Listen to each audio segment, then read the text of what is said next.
Go go go！大家好啊，歡迎翻到嚟曼聯花生台，繼續有我水哥喺度講波。好啦，咁又贏一場。卡維卡咧上任之後咧就2連勝，上場咧贏完咧排第2嘅曼城之後啦，今場再贏埋咧排第1嘅阿仙奴，一口氣咧就連續2場咧贏晒排緊第1同埋第2嘅球隊。真係呢2場勝仗咧含金量咧就爆晒燈噶啦。嗱，其實咧講翻啲比賽尾段84分鐘咧，又見阿仙奴喺度咧屈角球頭槌嗰時咧。見到俾佢哋咁樣尾段追翻和咧，其實咧就好嬲。喂，心諗究竟呢啲仲係咪足球嚟嘅呢？玩到角球咁嘅樣，對手咧好似玩緊一個人頂籠唔夠啊，咁擺2個咯，咁2個仲唔夠啊，我再加到夠為止，頂到實為止。睇翻尾段咧，阿仙奴入角球嗰個畫面咧，基本上咧就係有咁多人咧就塞咁多人喺小禁區度，盡量咧就塞到最實，加埋咧可以角球咧內彎入嚟，有咁埋咧就得咁埋，然後咧就所有球員咧打摔角咁樣，睇下咧搞唔搞到咧滴到入網，真係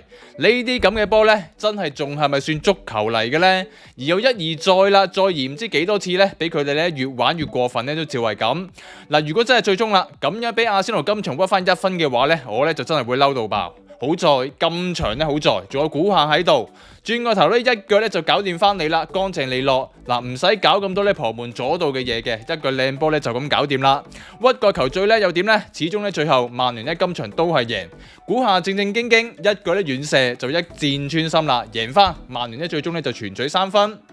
嗱係啦，曼聯咧就贏埋咧呢場咧阿仙奴之後，亦都隨之咧升上咗第4位啦。喺爭歐聯資格位嗰度咧，就重新咧拎翻主動權先。同時，隨住阿仙奴輸波啦，榜首3頭馬車嘅距離咧都進一步拉近咗啦。爭奪榜首嘅形勢就更加緊湊咧，就更加好睇。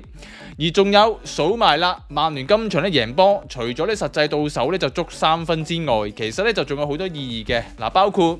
我哋喺聯賽咧對上一次作客贏阿仙奴咧，原來咧就已經數到咧16年噶啦。當時咧我哋嘅領隊咧仲係摩連奴添。而講翻曼聯咧今場作客贏，除咗咧就係破咗阿仙奴今季主場不敗嘅金身之外，仲有咧外媒咧講翻咧，原來咧就係3年多以嚟啦，阿仙奴咧第一次主場咧就失波咧失成3球咁多，連埋啦睇埋阿仙奴今季紀錄。之前咧22場聯賽咧只係失14球嘅啫，而歐聯咧更加咧就係7場只失2球，而曼聯今場就一場咧就入夠咧成3球反勝贏波。嗱，真係繼上場咧技術性擊到曼城之後啦，今場咧又係一場咧意義重大嘅勝仗嚟。嗱，曼聯咧今場老實講，真正射門中框咧就唔多嘅，其實咧就得3次嘅啫中框，但就球致命，3次射中咧就入足3球，係精彩地咧戰勝咗阿仙奴。係啦，都提埋先嘅係啦，多股喺尾段咧傷出啦，見佢咧摸住大髀後側，睇落咧好似啲肌肉拉傷。而賽後咧卡布卡咧話初步睇可能咧就只係抽筋，希望啦冇乜大礙啦。多股今場咧繼續咧就係有入波咧，同埋喺翼位度咧攻守兼備，繼續咧對我哋咧都係好重要。好啦，就開始講翻場波啦。今場嘅形勢發展呢，我覺得咧就可以分成頭30分鐘同埋尾60分鐘咧，就係講2個時段咧，大概咧就劃分咗成場波嘅走勢。先講咧頭30分鐘先，其實本身咧就係阿仙奴嘅天下嚟嘅。睇頭嘅呢一段啦，本身咧真係咧就唔太覺得曼聯咧有能力贏。係啦，先講翻出場陣容先啊。曼聯咧今場正選11人，同埋上場咧打曼城咧就完全一模一樣，所有嘅用人同埋位置繼續咧就完全不變。阿密咧同埋安保姆咧繼續咧就同場，而古夏同埋石斯高咧就再擺後備。而開波之後都見啦，防守企位咧亦都係重複翻啦，上場咧打曼城4-4-2咁樣，安保姆同埋班奴咧一齊靠前，即係咧好簡單講啦。其實卡貝克咧就係想咧重複翻咧上場，複製翻上場打贏曼城嗰場嘅方程式出嚟。而進攻嘅時候，大字咧亦都係會升到上呢幾次咧類似右翼嘅企位，用法咧亦都係同咧上場相似。係啦，卡維克啦，明顯咧上場咧拎晒甜頭啦，今場咧就想咧再嚟多鑊，照版煮碗，用同一招咧再打同樣都係最前列，而且更加咧就係榜首嘅阿仙奴。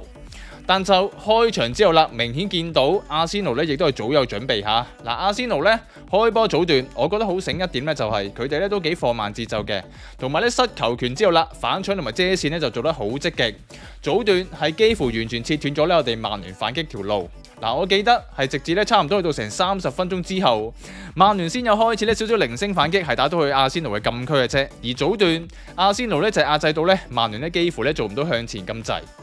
而仲有阿仙奴咧，亦都唔係一味壓住攻嘅，好多時候冇咩位嘅時候啦，阿仙奴咧亦都會主動咧拉翻後啲，將曼聯嘅防線咧就拉翻出嚟一啲。一嚟咧就係想咧拎翻多啲空間啦，二嚟咧佢哋咧又想順勢消耗一下咧我哋嘅體力先。咁啊真係上半場嘅頭30分鐘，我覺得阿仙奴咧踢穩陣波，拖慢啲嚟踢，寧願咧唔俾曼聯反擊機會先，慢慢嚟啦。咁啊其實佢哋頭段咧就係做得好成功。再加上打兩翼咧大轉邊，沙卡咧喺右翼位咧踢俾奧迪加特射埋嚟，尼馬咧同埋天巴混戰咧撞翻入自己籠，咁我哋咧就先落後一球先。當時咧真係以為啦，睇初段咁嘅形勢，又落後一球在先，曼聯咧今場咧就會好難踢，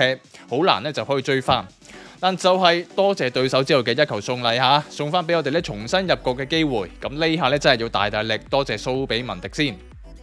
係啦，頭30分鐘形勢不妙啦，再加先落後，然後咧就到安保姆咧收對手大禮啦，喺門前輕鬆射入翻，去翻1-1先，就係曼聯今場轉勢嘅最關鍵嚟。冇呢球咧，未必咧咁容易之後咧就撻得着。而有呢球啦，對手呢咁樣派交法，真係咧就唔食咧都唔好意思。咁半場時咧可以追翻平咧，對曼聯嘅士氣咧就好重要意義。呢個咧就係曼聯喺尾60分鐘咧打翻起嘅開端嚟啦。而下半場多古咧出嚟冇攞咧就整翻腳世界波，呢下咧就更加估唔到添。嗱，其實平心而論，我覺得阿仙奴咧成場咧防守咧就已經好唔錯。多古呢球啦，同埋般奴咧連續2次撞牆之後咧就去到禁區頂，本身咧已經咧就冇乜位噶啦，亦都有咧對手貼到實。嗱，呢球咧睇多古喺呢個位嘅時候咧想起腳，本身咧真係咧就唔預佢入嘅，又竟然咧射到咁靚，彈住眉底去入，真係估佢唔到啊！嗱，其實多古咧近排呢個狀態咧急升咧，早幾日咧都有出片講噶啦，但咁樣射個世界波出嚟咧，真係咧就估佢唔到，幫曼聯咧就反先埋。然後啦，曼聯反超就係進入咗一個咧攻防戰嘅階段。嗱，下半場咧去到呢個時候，其實咧就已經咧好膠着下噶啦。卡布克咧而家用嘅呢套4-4-2防守咧收縮陣式，要真係堅守嘅時候咧，係真係咧就守得幾穩嘅。一縮晒翻嚟咧，兼埋兩翼咧重度協防兩閘，拉埋咧安保姆同埋般奴兩個翻埋嚟之後咧，咁樣一縮，其實咧就真係縮到咧上場曼城同埋今場阿仙奴喺3波咧就幾乎冇乜符噶啦。嗱，下半場我哋咧就反先之後嘅戰情咧就係膠着，阿仙奴咧就唔係好攻到，而曼聯嘅反擊威脅咧亦都唔算大。阿仙奴喺沙卡射近處閘位嗰下咧就算係最危險，然後咧阿仙奴咧就得翻啲傳中頭槌啦，同埋咧都係嗰招，成日諗住屈個球，磨下又真係咧俾佢哋屈翻個，好在片頭一開波講咗啦，好在最後咧我哋咧仲有估下射翻腳咧就遠射咧就搞翻掂。係啦，總結講翻啦，嗱，頭30分鐘，阿仙奴咧就拎晒個勢，而尾60分鐘，曼聯就把握住咧為數不多嘅關鍵機會，就係呢場波嘅勝負分野。曼聯守咧繼續咧都係守得幾好嘅，但進攻方面，今場講真咧，遠遠喺反擊上咧，我覺得咧就係遠冇上場打曼城咁鋭利。不過咧今場就喺把握機會度就做得非常好啦，每一腳嘅機會都真係把握住，甚至多估嗰下咧可以話係神來之筆添。而估下咧就不嬲有遠射噶啦，嗰個位咧對手咧就冇貼實佢，估下本身咧就有能力入嘅，呢球咧我就唔意外。係啦，最後咧曼聯就係咁3射中3入球，最終咧就驚險贏波。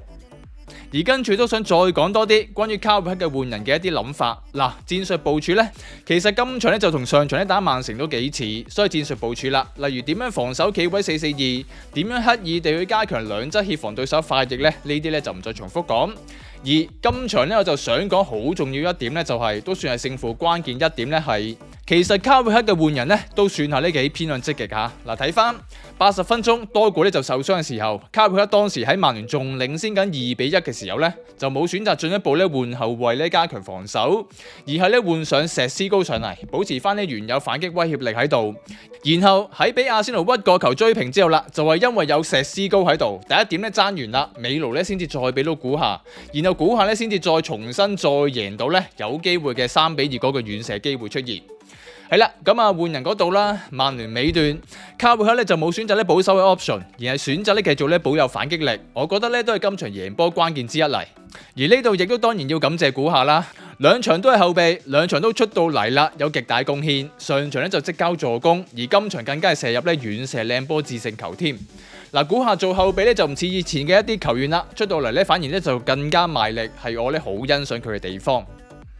而今場表現好嘅球員呢，當然咧仲要提埋最後傷咗嘅多古。嗱，其實都明嘅，點解卡布克呢兩場都會揀多古做正選呢？因為多古攻嘅時候又去到，守嘅時候咧又翻到嚟。每逢呢啲大戰啦，需要逆風大量回防嘅時候咧，多古咧就一定咧就非常啱用。而今場其實咧見蘇爾咧好似65分鐘左右，有近鏡咧見到佢追沙卡咧都已經追到有啲索晒氣㗎啦。而就係有多古咧今場有好積極跟足戰術部署回防夾擊，咁先至可以咧最大限度咁樣防住沙卡啫。所以係啦，多古其實我揀嘅話咧，我會揀多古今場做最佳添。攻入世界波啦，守嗰方面又幫到蘇爾咁多，係攻守兼備，喺邊路咧作用咧就極大。